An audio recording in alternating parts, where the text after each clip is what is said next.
Hello guys, welcome back to your channel Orion PQX explanation. इस series का part 1 पहले high channel पर upload कर दिया गया है, तो चलिए पार्ट 2 की एपिसोड 11 की शुरुआत राबर्ट्यूजा में होती है। अमल सनराकू की वेजिमन द टॉमगार्ड से लड़ने की योजना के बारे में वाइसेचे को बता चुकी होती है।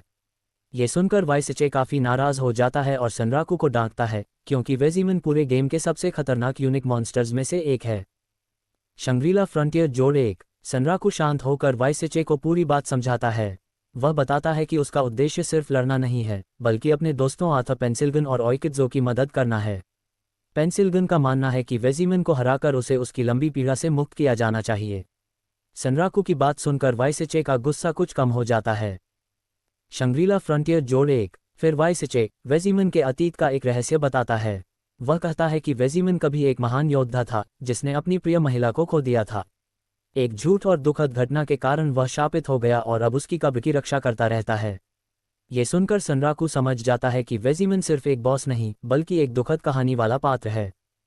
Shangrila frontier. इसके बाद वाइसेचे फैसला करता है कि वह सनराकू की मदद करेगा।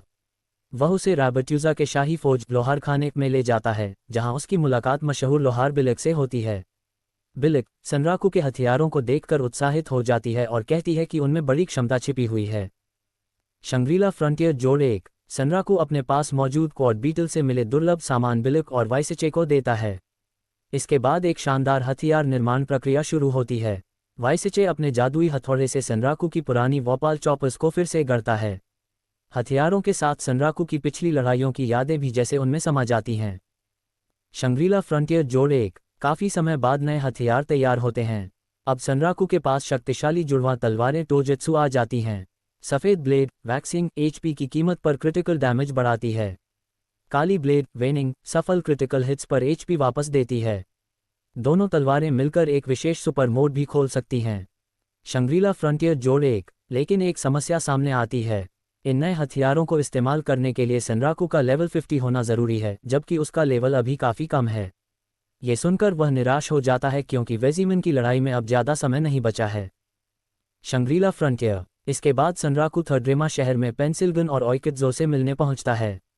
वह लगभग 3 घंटे देर से पहुंचता है, जिससे दोनों उससे काफ़ी नाराज़ होते हैं। हालांकि जब सनराकू वेजिमन के बारे में वाइसेचे से मिली नई जानकारी बताता है, तो उनका गुस्सा कम हो जाता है। Shangrila frontier. तीनों मिलकर वेजिमन की कमजोरी पर चर्चा करते हैं। सनराकू बताता है कि वेजिमन एक अनडेड टाइप मॉन्स्टर है। ये जानकारी भविष्य की लड़ाई के लिए बेहद महत्वपूर्ण साबित हो सकती है। शंग्रीला फ्रंटियर जोड़ 1। फिर पेंसिल्गन उन्हें अगला मिशन देती है। वह सनराकू और ओइकिड्जो को iron ruins of the divinity नामक क्षेत्र में ट्रेनिंग करने भेजती है, ताकि वे जल्दी लेवल बढ़ा सकें। वह उन्हें सिर्फ एक नक्शा और एक फिशिंग रॉड देती है, जिससे दोनों और भी ज़्यादा उलझ जाते हैं। Shangrila frontier. इसी दौरान पेंसिल्गन को पता चल जाता है कि सनराकू ने अमल को भेष बदलकर अपने साथ छिपा रखा है। ओइकिड्जो तो पहले पहचान ही नहीं पाता, लेकिन जब उसे सच पता चलता है तो वह बेहद उत्साहित हो जाता है, क्योंकि वह पहली बार किसी यूनिक NPC से मिल रहा होता है। शंग्रीला फ्रंटियर जोड़ 1। एपिसोड के अंत में सनराकू, ओइकिड्जो और अमल मिलकर नई पार्टी बनाते हैं और आयरन रूइंस की ओर निकल पड़ते हैं। सभी जानते हैं कि वेजिमन के खिलाफ आने वाली लड़ाई शायद उनकी जिंदगी की सबसे कठिन चुनौती होगी। Part 1 has been already explained in channel. Episode 12 की शुरुआत सनराकू, ओइकिड्जो और अमल की नई ट्रेनिंग यात्रा से होती है। आर्थर पेंसिल्गन उन्हें आदेश देती है कि अगर उन्हें वेजिमन द टॉमगार्ड जैसे लेवल 200 यूनिक मॉन्स्टर का सामना करना है, तो पहले कम से कम लेवल 50 तक पहुंचना होगा। इसलिए वह उन्हें iron ruins of the divinity नामक रहस्यमयी क्षेत्र में भेजती है। जब सनराकू और ओइकिड्जो वहां पहुंचते हैं, तो वे हैरान रह जाते हैं। ये जगह शंग्रीला फ्रंटियर के बाकी क्षेत्रों से बिल्कुल अलग दिखती है। चारों ओर काले तैरते हुए प्लेटफॉर्म, अजीब मशीनें और भविष्य की दुनिया जैसा माहौल होता है। ओइकिड्जो को लगता है जैसे वह किसी साइंस फिक्शन गेम में आ गया हो। जैसे ही दोनों आगे बढ़ते हैं, उन पर सप्रेशन ड्रोन्स हमला कर देते हैं। ओइकिड्जो अपनी मॉन्क फाइटर क्लास की ताकत दिखाता है। वह हथियारों के बिना केवल अपने मुक्कों और किक से दुश्मनों को तबाह कर देता है। सनराकू भी उसकी लड़ाई देखकर प्रभावित हो जाता है। पेंसिल्गन के दिए नक्शे का पीछा करते हुए वे एक गुप्त स्थान तक पहुंचते हैं, जिसका नाम टेलाइट लेक है। यह एक छिपा हुआ ट्रेनिंग एरिया है, जहां बहुत तेजी से EXP कमाई जा सकती है। अमल भी उनके साथ वहां पहुंचती है। झील के किनारे पहुंचकर उन्हें पेंसिल्गन की दी हुई फिशिंग रॉड का असली उद्देश्य समझ आता है। इस झील में लाइफस्टाइल लेक सर्पेंट नाम का विशाल सर्प रहता है। इसे पकड़ने और हराने पर बहुत अधिक EXP मिलता है। लड़ाई शुरू होने से पहले सनराकू अपने नए हथियारों को देखता है। अभी वह टोजुत्सु का उपयोग नहीं कर सकता क्योंकि उसका लेवल कम है, इसलिए वह बिलक द्वारा बनाए गए एम्पायर बी ट्विन ब्लेड्स का इस्तेमाल करता है। इन तलवारों की खासियत यह है कि वे दुश्मन के शरीर पर एक कमजोर बिंदु बना सकती हैं, जो समय के साथ बड़ा होता जाता है। इसके बाद विशाल लाइफस्टाइल लेक सर्पेंट झील से बाहर निकलता है। उसका आकार इतना बड़ा होता है कि पूरी झील हिलने लगती है। सनराकू उसकी त्वचा पर बार बार हमला करके कमजोर स्थान बनाता है। ओइकित्सो सामने से जोरदार हमले करता है और अमल जादुई सहायता देती है। तीनों मिलकर शानदार टीमवर्क दिखाते हैं। आखिरकार सर्प की रक्षा टूट जाती है। सनराकू उसके कमजोर बिंदु पर अंतिम हमला करता है और ओइकित्सो अपनी पूरी ताकत से कॉम्बो अटैक लगाता है। कुछ ही पलों में लाइफस्टाइल लेक सर्पेंट हार जाता है। उन्हें भारी मात्रा में EXP और इनाम मिलता है। लड़ाई के बाद ओइकित्सो सनराकू को गेम की एक महत्वपूर्ण प्रणाली स्किल लिंकिंग के बारे में बताता है। सनराकू को तब पता चलता है कि उसने शुरुआत में ट्यूटोरियल और शुरुआती शहर को स्किप करके बहुत सारी जरूरी जानकारी मिस कर दी थी। ये जानकर वह खुद पर हंसने लगता है। अगले कई दिनों तक तीनों लगातार ट्रेनिंग करते हैं। वे बार बार मॉन्स्टर्स का शिकार करते हैं और तेजी से लेवल बढ़ाते हैं। सनराकू और ओइकित्सो पहले से कहीं ज़्यादा मजबूत हो जाते हैं। अमल भी उनकी मदद करती रहती है। एपिसोड के अंत में पेंसिल गन उनसे संपर्क करती है।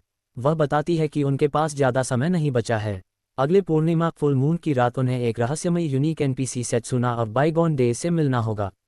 वही NPC वेजिमन तक पहुंचने का रास्ता खोल सकती है। तीनों समझ जाते हैं कि उनकी ट्रेनिंग लगभग पूरी हो चुकी है और अब वेजिमन के खिलाफ महायुद्ध का समय नज़दीक आ रहा है। इसी रोमांच एपिसोड 13 की शुरुआत पेंसिलगन, सनराकू और ओइकित्सो की उस यात्रा से होती है जिसका उद्देश्य रहस्यमयी NPC Setsuna of bygone days को ढूंढना है। फुल मून पूर्णिमा की रात वे प्रिज्मेटिक फॉरेस्ट ग्रोटो में एक गुप्त स्थान पर पहुंचते हैं, जहां चांदनी एक खास जगह पर नहीं पड़ती। वहीं एक छिपा हुआ रास्ता खुलता है और वे एक रहस्यमयी गुफा में प्रवेश करते हैं। शंग्रीला फ्रंटियर जोड़ 1 गुफा के अंदर उन्हें लाल स्पाइडर लिली फूलों से घिरा एक पुराना पेड़ दिखाई देता है। वहीं उनकी मुलाकात भूत जैसी दिखने वाली NPC सेत्सुना से होती है। सनराकू तुरंत नोटिस करता है कि उसके कपड़े और बोलने का तरीका इस दुनिया के सामान्य NPCs से अलग हैं। उसे लगता है कि उसका संबंध खेल की प्राचीन एज ऑफ डिविनिटी सभ्यता से हो सकता है। शंग्रीला फ्रंटियर जोड़ 1 पेंसिलगन सेत्सुना को बताती है कि वे वेजिमन द टॉमगार्ड को हराने आए हैं। सेत्सुना ये सुनकर भावुक हो जाती है। वह सनराकू को देखकर हैरान होती है क्योंकि उसके ऊपर लाइकैगन का निशान है और उसके साथ अमल भी मौजूद है। उसे लगता है कि यह सब कोई संयोग नहीं है। शंग्रीला फ्रंटियर इसके बाद सेत्सुना उन्हें एक नई और बेहद महत्वपूर्ण यूनिक सिनेरियो क्वेस्ट देती है जिसका नाम है from the living world with love. Sunraku और ओइकित्सो बिना देर किए इस क्वेस्ट को स्वीकार कर लेते हैं। शंग्रीला फ्रंटियर जोड़ 1 फिर सेत्सुना अपने अतीत की दुखद कहानी सुनाती है। बहुत समय पहले वेजिमन उसका प्रेमी था। दोनों एक दूसरे से बेहद प्यार करते थे, लेकिन एक छोटी सी गलतफहमी और दुर्भाग्यपूर्ण घटना ने उनकी जिंदगी बदल दी। सेत्सुना की मृत्यु हो गई और वेजिमन खुद को उसकी मौत का जिम्मेदार मानने लगा। अपराधबोध में डूबकर उसने खुद को दुनिया से अलग कर लिया और उसकी कब्र की रक्षा करने लगा। समय के साथ वह एक भयानक यूनिक मॉन्स्टर बन गया। शंग्रीला फ्रंटियर जोड़ 1 सेत्सुना बताती है कि वेजिमन ने उसकी कब्र के चारों ओर एक विशेष बाधा बैरियर बनाई है। इसी दौरान वह गलती से स्पेल की जगह प्रोग्राम शब्द बोल देती है। सनराकू को यह बात अजीब लगती है और उसे एहसास होता है कि शंग्रीला फ्रंटियर की दुनिया में शायद जादू और प्राचीन तकनीक के बीच कोई गहरा संबंध है। शंग्रीला फ्रंटियर जोड़ 2 सेत्सुना उनसे विनती करती है कि वे वेजिमन को उसकी पीड़ा से मुक्त करें। सनराकू और ओइकित्सो हैरान होते हैं कि पेंसिलगन इस क्वेस्ट को लेकर इतनी भावुक क्यों है। तब पेंसिलगन स्वीकार करती है कि वह सेत्सुना की कहानी से जुड़ गई है और सचमुच उसकी मदद करना चाहती है। ये देखकर सनराकू भी समझ जाता है कि कभी कभी गेम की कहानी खिलाड़ियों को वास्तविक भावनाओं से जोड़ देती है। शंग्रीला फ्रंटियर जोड़ 1 कुछ दिनों बाद सनराकू लगातार ग्राइंडिंग करके अपना लेवल बढ़ाता है और लेवल 51 तक पहुंच जाता है। दूसरी ओर ओइकित्सो भी वेजिमन की लड़ाई की तैयारी में लगा रहता है। सभी जानते हैं कि आने वाली लड़ाई पूरे गेम की सबसे कठिन लड़ाइयों में से एक होगी। शंग्रीला फ्रंटियर इसके बाद एपिसोड में पहली बार सनराकू के परिवार को विस्तार से दिखाया जाता है। उसकी मां एका हिजुटम, बहन रूमी और पिता सेंजी के साथ नाश्ते का एक मजेदार दृश्य आता है। परिवार का नियम है कि सभी सदस्य कम से कम नाश्ता और रात का खाना साथ खाएं ताकि कोई भी अपने शौक में पूरी तरह खो न जाए। शंग्रीला फ्रंटियर जोड़ 1 नाश्ते के बाद सनराकू सोचता है कि वेजिमन के हमले बेहद तेज और लगभग इंस्टेंट किल स्तर के हैं। इसलिए वह अपने पुराने पसंदीदा गेम बर्ज़र्क ऑनलाइन पैशन में लॉग इन करता है ताकि अपनी प्रतिक्रिया गति, रिफ्लेक्सेस और कॉम्बैट स्किल्स को और बेहतर बना सके। वहां उसकी मुलाकात एक नए खिलाड़ी ड्रैगनफ्लाई से होती है और दोनों कई मज़ेदार मुकाबले करते हैं। Shangrila frontier. उधर रे साइगर PSYGER0 भी सनराकू के बारे में सोच रही होती है। वह कई बार उसे संदेश लिखती है और चाहती है कि वह उसकी पार्टी में शामिल हो जाए, लेकिन हर बार शर्म के कारण संदेश भेजने से पहले ही मिटा देती है। यह एपिसोड का सबसे प्यारा और मज़ेदार हिस्सा होता है। एपिसोड 14 की शुरुआत सनराकू के पुराने पसंदीदा गेम बर्ज़र्क ऑनलाइन पैशन बॉप्ट से होती है। वहां उसकी मुलाकात एक नए खिलाड़ी ड्रैगनफ्लाई से होती है। ड्रैगनफ्लाई सनराकू की तरह ही गेम के बग्स और ट्रिक्स सीखने में दिलचस्पी रखती है। दोनों के बीच कई मज़ेदार मुकाबले होते हैं। शुरुआत में सनराकू अपनी प्रसिद्ध क्विक ड्रॉ फिस्ट ग्लिच तकनीक से आसानी से जीत जाता है, लेकिन ड्रैगनफ्लाई जल्दी सीख जाती है और एक नया बग खोज निकालती है, जिससे सभी खिलाड़ी हैरान रह जाते हैं। सनराकू को ड्रैगनफ्लाई की प्रतिभा पसंद आती है। वह उसे कुछ पुरानी ग्लिच तकनीकें भी सिखाता है। दोनों के बीच प्रतिस्पर्धा के साथ साथ दोस्ती का माहौल बन जाता है। यह हिस्सा दिखाता है कि सनराकू सिर्फ मजबूत खिलाड़ी ही नहीं, बल्कि दूसरों को सिखाने वाला भी है। इसके बाद कहानी फिर से शंग्रीला फ्रंटियर में लौटती है। सनराकू अब वेजिमन से होने वाली भविष्य की लड़ाई के लिए अपनी तैयारी पूरी करना चाहता है। उसे ओइकुत्सो द्वारा बताए गए स्किल लिंकिंग सिस्टम की याद आती है। इसलिए वह रैबट्यूज़ा पहुंचता है और वहां के विशेष स्किल गार्डन में जाता है, जहां सामान्य खिलाड़ियों की पहुंच नहीं होती।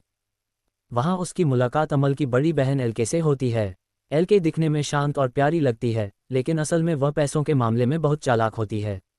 वह सनराकू को कई नई स्किल्स और स्किल लिंक्स खरीदने के लिए मनाती है। सनराकू एक विशेष औषधि पीता है, जिससे उसके स्किल स्लॉट्स खुल जाते हैं और वह कई स्किल्स को जोड़कर नई शक्तियां हासिल कर लेता है।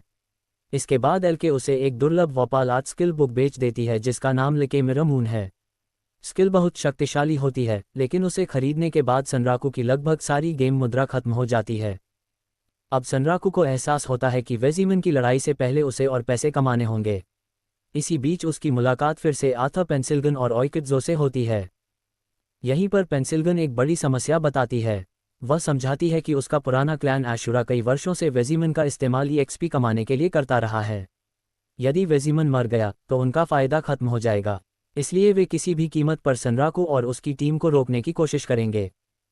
लेकिन तभी गेम डेवलपर्स एक नया अपडेट जारी करते हैं। इस अपडेट के अनुसार यदि कोई प्लेयर किलर PK हार जाता है तो उसकी इन्वेंटरी और बहुत सा सामान विजेता को मिल सकता है। इससे एशुरा कई जैसे PK क्लैंस के लिए बड़ी परेशानी खड़ी हो जाती है। पेंसिल्गन इस मौके का फ़ायदा उठाने का फैसला करती है। वह कहती है कि वेजिमन से लड़ने से पहले उन्हें एशुरा कई को ख़त्म करना होगा, तभी वे बिना किसी रुकावट के अपनी असली लड़ाई लड़ पाएंगे। दूसरी ओर रे साइगर PSYGER0 भी सनराकू के बारे में सोच रही होती है। काफ़ी समय से वह उससे पार्टी बनाने की बात कहना चाहती थी। एपिसोड के अंत में वह आखिरकार हिम्मत जुटाकर सनराकू को भेजने के लिए एक संदेश तैयार कर लेती है। एपिसोड के अंतिम दृश्य में सनराकू, ओइकुत्सो और पेंसिल्गन अपनी तैयारियां पूरी कर चुके होते हैं। अब उनका अगला लक्ष्य साफ है। पहले एशुरा कई के खिलाफ युद्ध और उसके बाद वेजिमन द टॉमगार्ड के साथ इतिहास की सबसे बड़ी boss fight. Episode 15 putting feelings into a moment part 1 Wezaemon arc की असली शुरुआत है। इस एपिसोड में कई तैयारियों के बाद आखिरकार सनराकू, ओइकुत्सो और पेंसिल्गन का सामना वेजिमन द टॉमगार्ड से होता है। शुरुआत में पेंसिल्गन एक गुप्त योजना पर काम कर रही होती है। वह गेम की लगभग सभी दुकानों से रेजरेक्शन आइटम्स खरीद लेती है। दूसरे खिलाड़ी हैरान होते हैं कि अचानक सारे पुनर्जीवन आइटम कहाँ गायब हो गए। असल में पेंसिल्गन जानती है कि वेजिमन की लड़ाई में मौत लगभग निश्चित है, इसलिए वह पहले से तैयारी कर रही होती है। दूसरी तरफ रे साइगर PSYGER0 2 हफ्तों से सनराकू को एक संदेश भेजने की हिम्मत जुटा रही होती है। वह चाहती है कि नए अपडेट के बाद दोनों साथ में एडवेंचर करें। बहुत सोचने के बाद वह आखिरकार संदेश भेज देती है, लेकिन उसी समय उसके क्लैन से आपातकालीन बुलावा आ जाता है। उधर रैबट्यूज़ा में सनराकू और अमल आराम कर रहे होते हैं। सनराकू को रे का बहुत ही औपचारिक संदेश मिलता है। उसे पहले तो लगता है कि शायद किसी ने उसे लड़ाई के लिए चुनौती दी है, लेकिन कुछ ही देर बाद रे दूसरा संदेश भेजकर योजना रद्द कर देती है, जिससे सनराकू राहत की सांस लेता है। वेजिमन की लड़ाई से पहले अमल भावुक हो जाती है। वह सनराकू को एक खास ID शार्ड नेकलेस उपहार में देती है।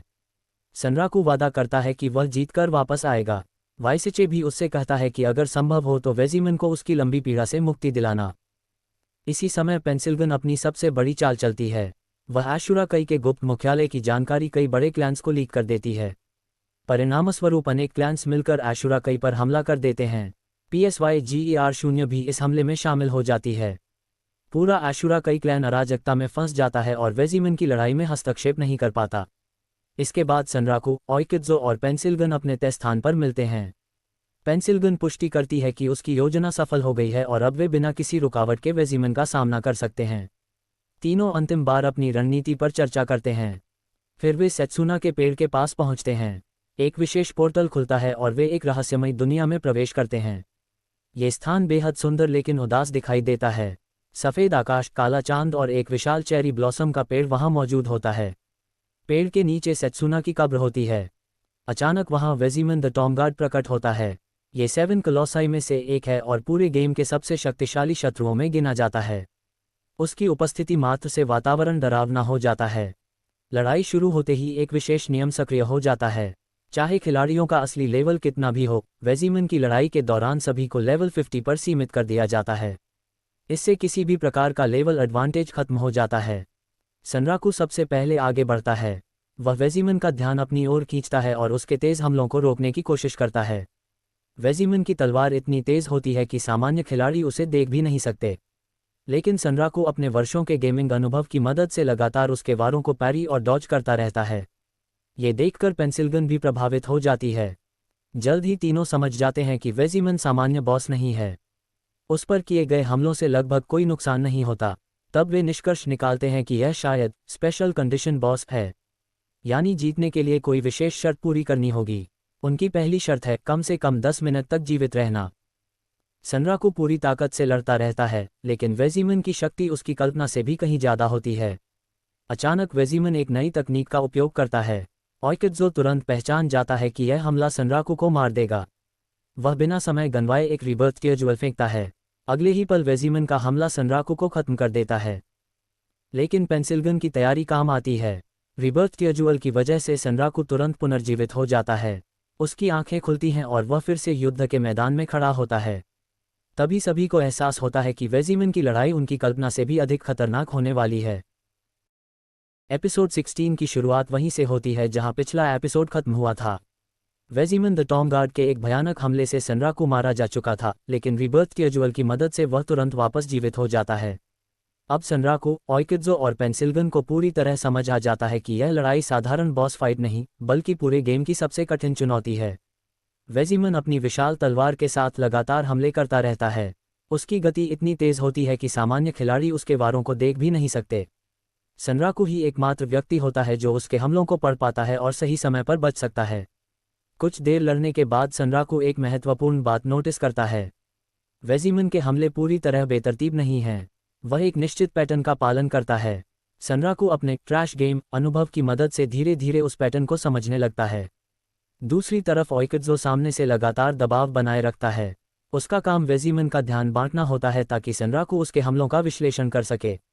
वहीं पेंसिलगन पीछे से रणनीति संभालती है और सही समय पर सहायता करती है। लड़ाई के दौरान वेजिमन अचानक अपनी एक और शक्तिशाली तकनीक का उपयोग करता है। पूरा युद्ध क्षेत्र उसकी ऊर्जा से भर जाता है। सनराकू को एहसास होता है कि अगर वे केवल बचाव करते रहे तो जीतना असंभव होगा। तभी पेंसिलगन एक महत्वपूर्ण रहस्य बताती है। उसने वर्षों तक वेजिमन का अध्ययन किया है और उसे विश्वास है कि बॉस की पहली फेज को पार करने के लिए खिलाड़ियों को एक विशेष समय सीमा तक जीवित रहना होगा। इसलिए टीम का लक्ष्य फिलहाल नुकसान पहुंचाना नहीं, बल्कि जीवित रहना होता है। कई मिनटों तक लगातार संघर्ष चलता है।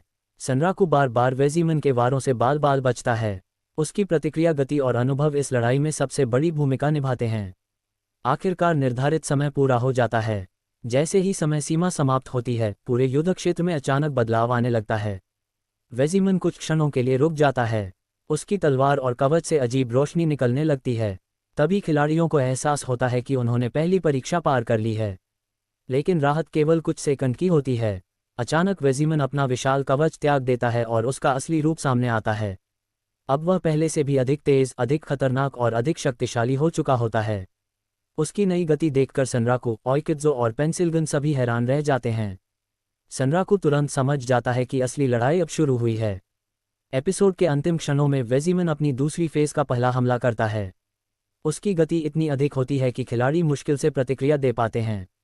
सनराकू किसी तरह बच जाता है, लेकिन उसे महसूस हो जाता है कि आगे की लड़ाई पहले से कई गुना कठिन होने वाली है। यहीं पर एपिसोड 16 समाप्त हो जाता है और वेजिमन की दूसरी फेज की शुरुआत होती है। एपिसोड 17 की शुरुआत वेजिमन की दूसरी फेज से होती है। पहली परीक्षा पार करने के बाद सनराकू, ओइकित्सो और पेंसिल्गन को लगता है कि अब वे बॉस के पैटर्न समझ चुके हैं। लेकिन अगले ही पल वेजिमन अपना असली रूप दिखाता है। अब उसके शरीर पर भारी कवच नहीं होता। उसकी गति कई गुना बढ़ जाती है और उसकी तलवार बिजली जैसी तेज हो जाती है। सनराकू, जो अब तक उसके हर हमले को पढ़ पा रहा था, पहली बार महसूस करता है कि वेजिमन की चालें उसकी आंखों से भी तेज हैं।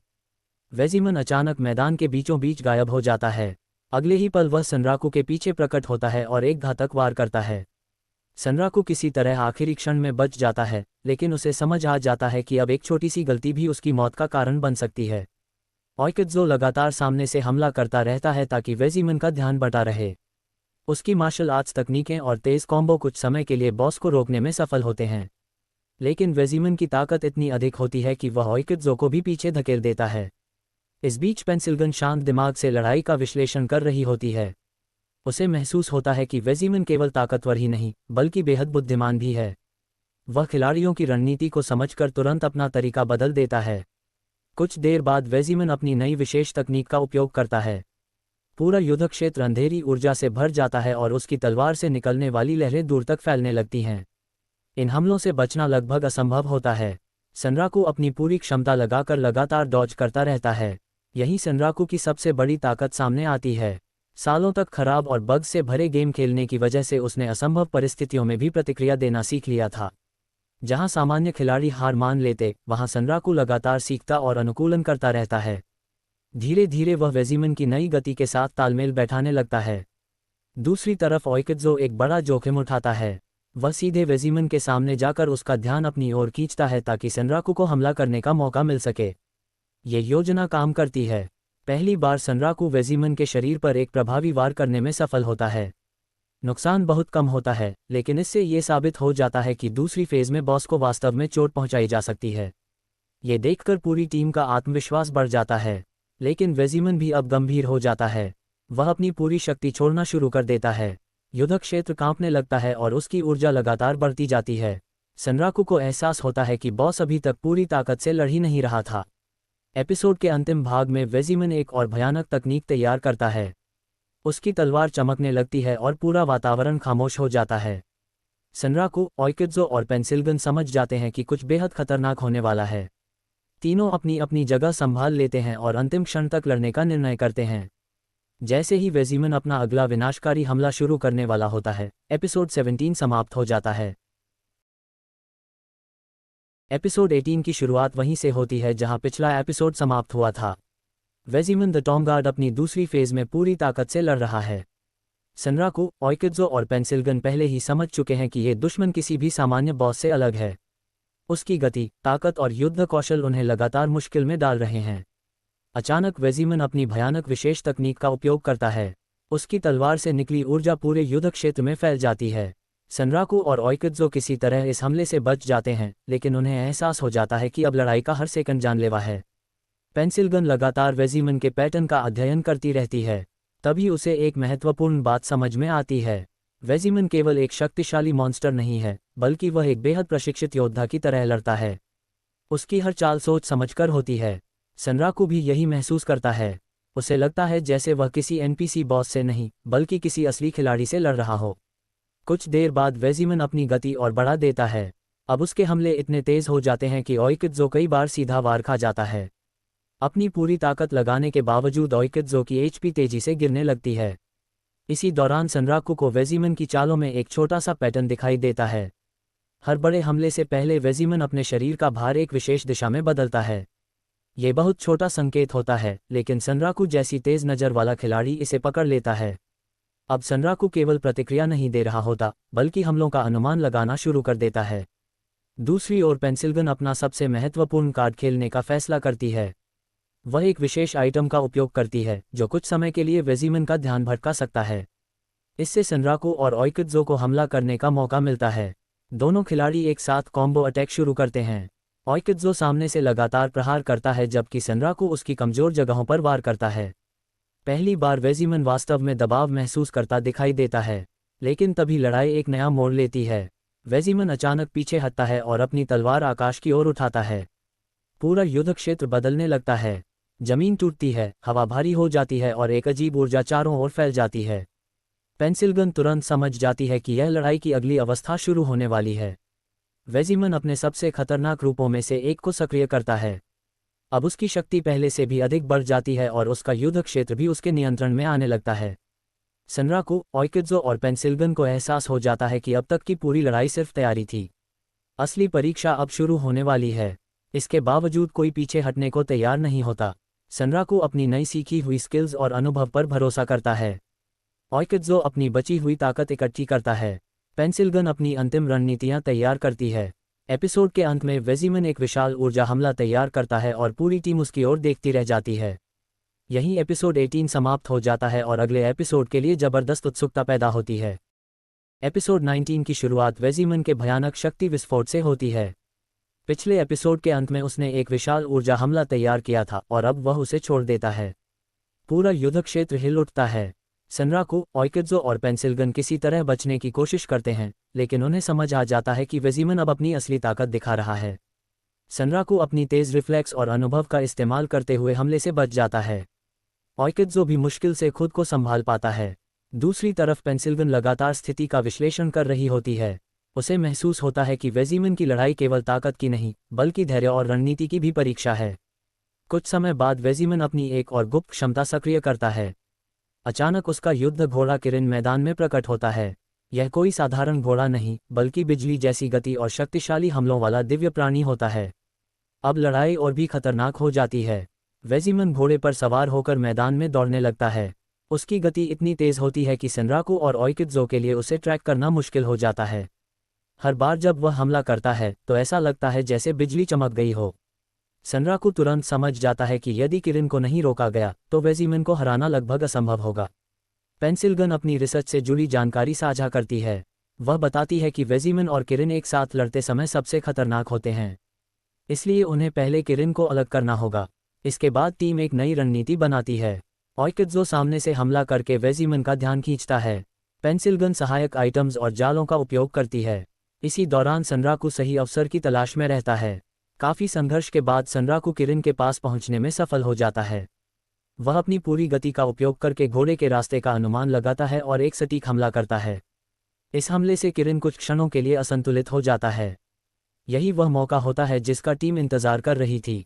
ओइकित्सो और पेंसिलगन तुरंत योजना का अगला हिस्सा लागू करते हैं। लगातार हमलों की वजह से वेजिमन कुछ समय के लिए अपने घोड़े से अलग हो जाता है। पहली बार लड़ाई का संतुलन खिलाड़ियों की तरफ झुकता दिखाई देता है, लेकिन वेजिमन अभी भी हार मानने वाला नहीं होता। घोड़े से अलग होने के बाद वह और भी आक्रामक हो जाता है।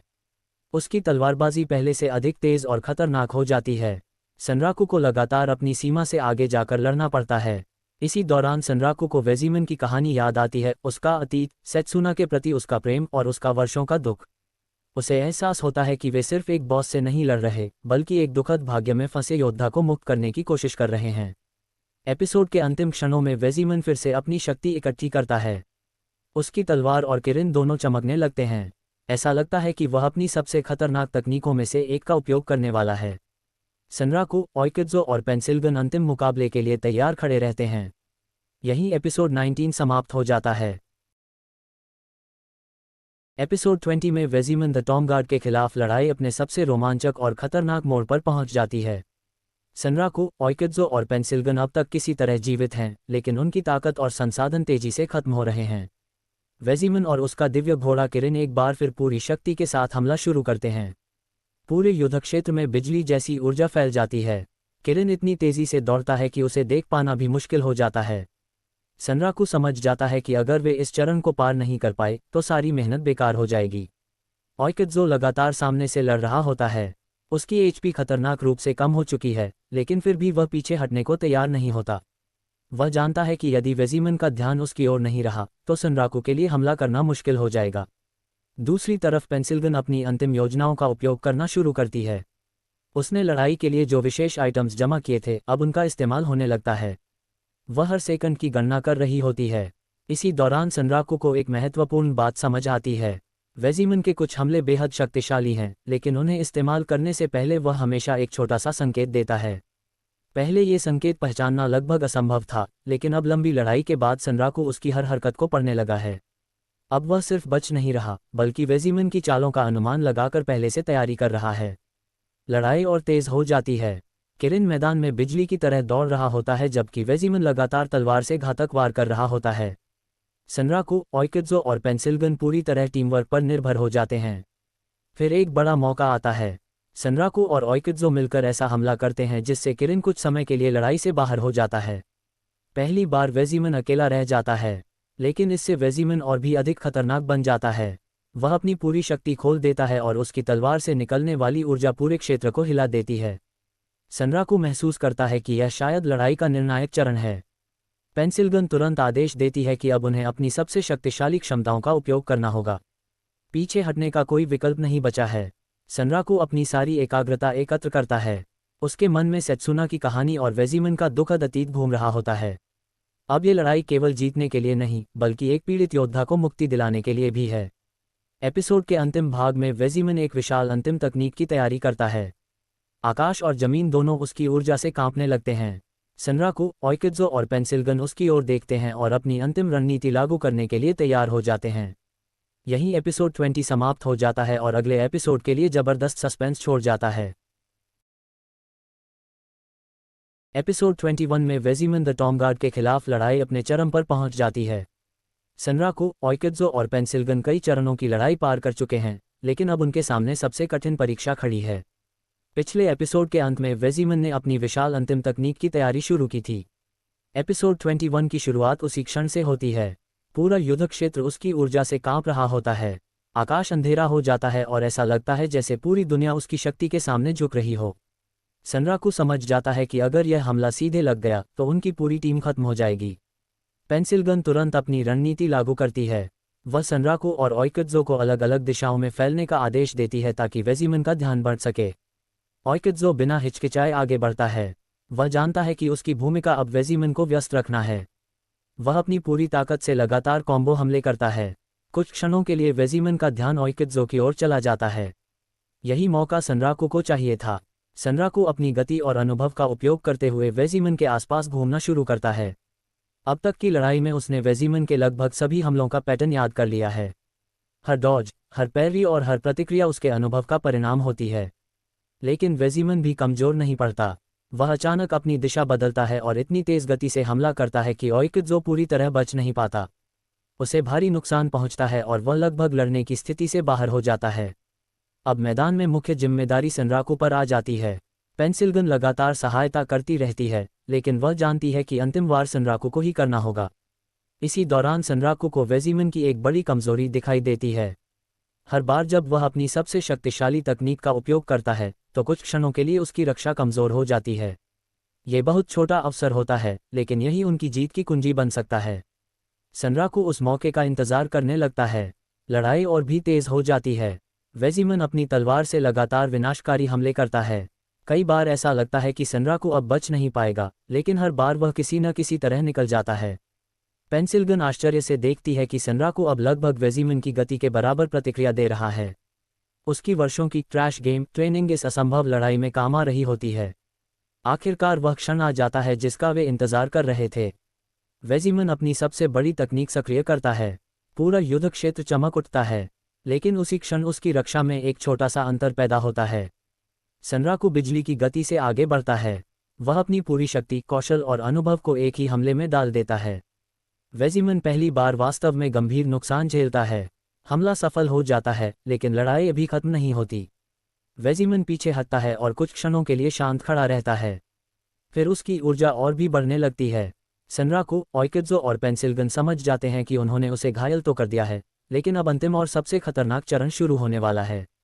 एपिसोड के अंतिम दृश्य में वेजिमन अपनी तलवार उठाता है और पूरे युद्ध क्षेत्र में भयानक ऊर्जा फैल जाती है। तीनों खिलाड़ी अंतिम निर्णायक मुकाबले के लिए तैयार हो जाते हैं। यहीं एपिसोड 21 समाप्त होता है। एपिसोड 22 में वेजिमन द टॉमगार्ड के साथ चल रही महायुद्ध अपने अंतिम चरण में पहुंच जाती है। सनराकू, ओइकित्सो और पेंसिलगन अपनी सारी ताकत लगा चुके हैं, लेकिन वेजिमन अभी भी खड़ा है। पिछले एपिसोड में सनराकू ने पहली बार वेजिमन को गंभीर नुकसान पहुंचाया था। एपिसोड 22 की शुरुआत उसी पल से होती है। घायल होने के बाद वेजिमन कुछ क्षणों के लिए शांत दिखाई देता है, लेकिन फिर उसकी शक्ति और भी बढ़ जाती है। पूरा युद्ध क्षेत्र उसकी ऊर्जा से भर जाता है। सनराकू तुरंत समझ जाता है कि यह लड़ाई का अंतिम चरण है। अब या तो वे जीतेंगे या पूरी तरह हार जाएंगे। ओइकित्सो बुरी तरह घायल है, लेकिन वह हार मानने से इनकार कर देता है। वह अपनी बची हुई सारी ताकत इकट्ठी करके फिर से लड़ाई में शामिल होता है। पेंसिलगन भी अपने अंतिम संसाधन इस्तेमाल करने लगती है। वेजिमन अब पहले से अधिक आक्रामक हो जाता है। उसकी तलवार के हर वार में इतनी शक्ति होती है कि जमीन फटने लगती है। सनराकू को लगातार दौड़ना, कूदना और डॉज करना पड़ता है, लेकिन अब सनराकू पहले जैसा नहीं रहा। पूरी लड़ाई के दौरान उसने वेजिमन के लगभग हर हमले को समझ लिया है। जहां शुरुआत में वह केवल बच रहा था, अब वह उसके हर मूवमेंट का अनुमान लगा सकता है। इसी दौरान पेंसिलगन एक महत्वपूर्ण बात याद दिलाती है। वह कहती है कि उनका असली उद्देश्य केवल बॉस को हराना नहीं है, उन्हें सेत्सुना की इच्छा भी पूरी करनी है और वेजिमन को उसके लंबे दुख से मुक्त करना है। ये बात सुनकर सनराकू और भी दृढ़ हो जाता है। फिर टीम अपनी अंतिम संयुक्त रणनीति शुरू करती है। ओइकित्सो सामने से हमला करके वेजिमन का ध्यान अपनी ओर खींचता है। पेंसिलगन सहायता करती है और सनराकू को अंतिम मौका देने की कोशिश करती है। योजना बेहद जोखिम भरी होती है। यदि इसमें गलती हुई तो पूरी टीम खत्म हो सकती है। कुछ देर तक संघर्ष चलता है और आखिरकार वह क्षण आ जाता है जिसका वे इंतजार कर रहे थे। वेजिमन एक विशाल हमला तैयार करता है। उसी समय उसकी रक्षा में छोटा सा अंतर दिखाई देता है। सनराकू पूरी गति से आगे बढ़ता है। वह अपनी विशेष तकनीकों और पूरे अनुभव का उपयोग करके वेजिमन पर लगातार हमले करता है। हर बार पहले से अधिक सटीक होता है। पहली बार वेजिमन पीछे हटने पर मजबूर हो जाता है। पूरा युद्ध क्षेत्र शांत हो जाता है। इसके बाद एक भावनात्मक दृश्य आता है। कुछ क्षणों के लिए ऐसा लगता है जैसे वेजिमन अपने पुराने दिनों को याद कर रहा हो। उसे सेत्सुना की याद आने लगती है। उसकी आंखों में वर्षों का दर्द और अकेलापन दिखाई देता है। सनराकू समझ जाता है कि वह केवल एक दुश्मन नहीं, बल्कि एक दुखी योद्धा है जो सदियों से अपनी पीड़ा ढो रहा है। लेकिन लड़ाई अभी समाप्त नहीं हुई है। वेजिमन एक बार फिर अपनी तलवार उठाता है। उसकी शक्ति अब अस्थिर हो चुकी होती है। ऐसा लगता है कि अगला हमला इस युद्ध का फैसला करेगा। सनराकू, ओइकित्सो और पेंसिलगन भी अंतिम वार के लिए तैयार हो जाते हैं। एपिसोड के अंतिम क्षणों में दोनों पक्ष एक दूसरे की ओर बढ़ते हैं। निर्णायक टकराव होने ही वाला होता है, और यहीं एपिसोड 22 समाप्त हो जाता है। एपिसोड 23 की शुरुआत ठीक वहीं से होती है जहां पिछला एपिसोड समाप्त हुआ था। सनराकू, ओइकित्सो और आर्थर पेंसिलगन का अंतिम मुकाबला वेजिमन द टॉमगार्ड से होने वाला है। पूरा युद्ध क्षेत्र शांत हो जाता है। वेजिमन अपनी तलवार उठाए खड़ा है, जबकि तीनों खिलाड़ी अपनी आखिरी बची हुई ताकत जुटा रहे हैं। सभी जानते हैं कि अगला कुछ सेकंड इस लड़ाई का फैसला करेगा। वेजिमन अचानक बिजली जैसी गति से आगे बढ़ता है और अपनी सबसे खतरनाक तकनीकों में से एक का उपयोग करता है। उसकी तलवार से निकली ऊर्जा पूरे मैदान को चीर देती है। ओइकित्सो सामने से उसका सामना करता है और अपनी पूरी ताकत झोंक देता है। हालांकि वेजिमन का हमला इतना शक्तिशाली होता है कि ओइकित्सो गंभीर रूप से घायल हो जाता है। फिर भी वह पीछे नहीं हटता। उसका उद्देश्य केवल एक है, सनराकू को अंतिम हमला करने का मौका देना। दूसरी ओर पेंसिलगन अपनी आखिरी रणनीति लागू करती है। वह वेजिमन का ध्यान कुछ क्षणों के लिए भटकाने में सफल हो जाती है। यही वह अवसर होता है जिसका सनराकू इंतजार कर रहा था। सनराकू पूरी गति से वेजिमन की ओर दौड़ता है। पूरी लड़ाई के दौरान उसने वेजिमन की हर चाल, हर कमजोरी और हर पैटर्न को याद कर लिया था। अब वह केवल प्रतिक्रिया नहीं दे रहा, बल्कि भविष्यवाणी कर रहा है कि वेजिमन अगला कदम क्या उठाएगा। दोनों के बीच एक अविश्वसनीय तलवारबाजी शुरू होती है। सनराकू लगातार हमले करता है और वेजिमन भी हर वार का जवाब देता है। कुछ क्षणों के लिए ऐसा लगता है जैसे दो महान योद्धा अपनी अंतिम परीक्षा दे रहे हों। फिर वह निर्णायक पल आता है। सनराकू वेजिमन की रक्षा में एक छोटा सा अंतर देख लेता है। वह अपनी पूरी ताकत, कौशल और अनुभव को एक अंतिम हमले में बदल देता है। उसका वार सीधे वेजिमन पर लगता है। कुछ क्षणों के लिए समय जैसे रुक जाता है। फिर वेजिमन पीछे हटता है। उसकी तलवार धीरे धीरे नीचे झुक जाती है। पूरा युद्ध क्षेत्र शांत हो जाता है। इसके बाद एक बेहद भावनात्मक दृश्य आता है। वेजिमन की चेतना में सेत्सुना की यादें उभरने लगती हैं। वह अपनी प्रिय सेत्सुना को याद करता है, जिसके लिए वह सदियों से दुख और अपराधबोध में जी रहा था। सेत्सुना उसके सामने दिखाई देती है। वह मुस्कुराते हुए वेजिमन से कहती है कि अब समय आ गया है कि वह अपने दुख को छोड़ दे। वेजिमन के चेहरे पर पहली बार शांति दिखाई देती है। वर्षों से उसकी आत्मा जिस मुक्ति की प्रतीक्षा कर रही थी वह आखिरकार मिल जाती है। इसके बाद वेजिमन धीरे धीरे समाप्त होने लगता है, लेकिन उसकी हार के साथ ही एक और चौंकाने वाली घटना होती है। पूरे गेम में एक विशेष घोषणा गूंज उठती है।